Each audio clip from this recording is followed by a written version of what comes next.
नमस्कार, आप news for nation देख रहे हैं। भाजपा और वीआईपी का सियासी रन अब उत्तर प्रदेश से शिफ्ट करके बिहार भी पहुंच चुका है। जिस तरीके से बोचहा में उपचुनाव होना है, उसके लिए नामांकन की प्रक्रिया कल से शुरू भी हो गई है, मगर अब भाजपा और मंत्री मुकेश सहनी की पार्टी वीआईपी के बीच सीधी टकरार देखने को मिल रही है। आपको बता दें कि मुसाफिर पासवान, जिनका निधन नवंबर में हो चुका है, उनकी इस सीट खाली हो जाने के कारण बोचहा में अब उपचुनाव होना है। मगर जिस तरीके से मंत्री मुकेश सहनी और भाजपा के बीच सीधी टकरार हो रही है इस सीट को लेकर, अब लगातार यह गतिरोध भी बढ़ता जा रहा है।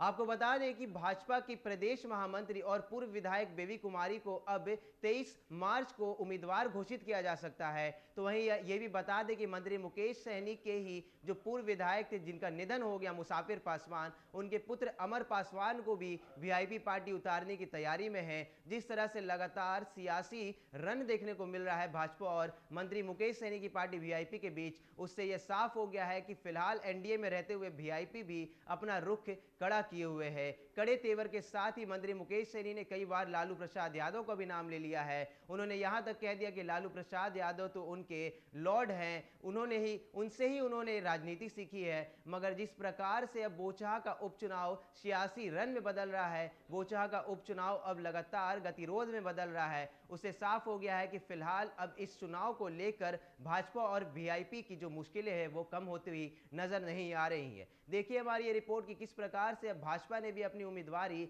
उस सीट के लिए सेट कर दी है, तो वहीं दूसरी तरफ अपनी सिटिंग सीट को बचाने के लिए मंत्री मुकेश सहनी ने भी अपने उम्मीदवारों को तय कर लिया है। लगातार जनसंपर्क भी कराया जा रहा है। देखिए हमारी ये रिपोर्ट। यूपी विधानसभा चुनाव में भाजपा के खिलाफ उतरना वीआईपी को भारी पड़ रहा है। बोचहा सुरक्षित विधानसभा उपचुनाव को लेकर भाजपा किसी तरह के समझौते के मूड में नहीं है।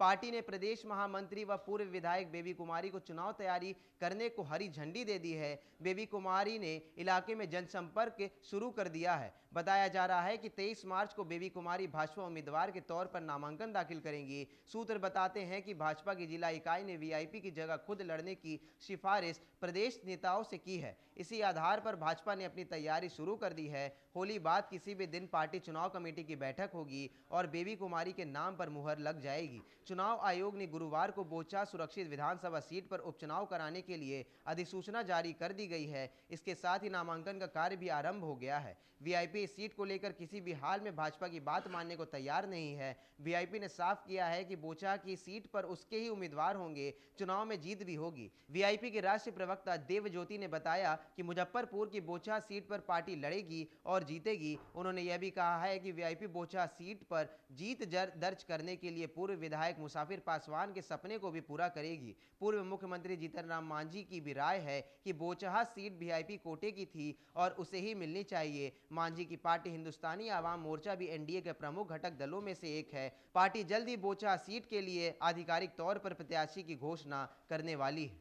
तो बोचहा विधानसभा का जो उपचुनाव है वो अब चुनावी दंगल में बदल चुका है। लगातार ये खबरें आ रही थी कि जो सिटिंग सीट है वीआईपी की, उसे ही वो सीट दी जा सकती है। मगर उत्तर प्रदेश में मंत्री मुकेश सहनी ने जो उम्मीदवारों की घोषणा कर दी और भाजपा के खिलाफ सीधे उतर गए, अब उससे भाजपा भी काफी नाराज नजर आ रही है। तो भाजपा ने भी अब पूर्व महामंत्री और पूर्व विधायक बेबी कुमारी का जो नामांकन है उसे करने की घोषणा कर दी है। उम्मीद लगाई जा रही है कि 23 मार्च को बेबी कुमारी वहां से नामांकन दर्ज करेगी। आपको बता दें कि 12 अप्रैल को वहां पर चुनाव होने वाले हैं और 16 अप्रैल को चुनाव के नतीजे की भी घोषणा हो जाएगी। मगर जो वीआईपी और बीजेपी के बीच का रन है वह लगातार बढ़ता जा रहा है, चाहे वह जुबानी तौर पर हो, चाहे वह सीधे प्रत्यक्ष तौर पर देखने को मिल रहा हो। एक तरीके से मंत्री मुकेश सहनी की टेंशन बढ़ाने के लिए भाजपा ने भी अपने हथियार ऊपर कर दिए हैं और लगातार मंत्री मुकेश सहनी पर दबाव बनाया जा रहा है कि वह अब उस सीट को छोड़ दे। मगर मुकेश सहनी की भी ओर से लगातार यह कहा जा रहा है कि वो सीट उन्हीं की थी, अंतिम में भी वो वहां से जीत कर ही लौटेंगे।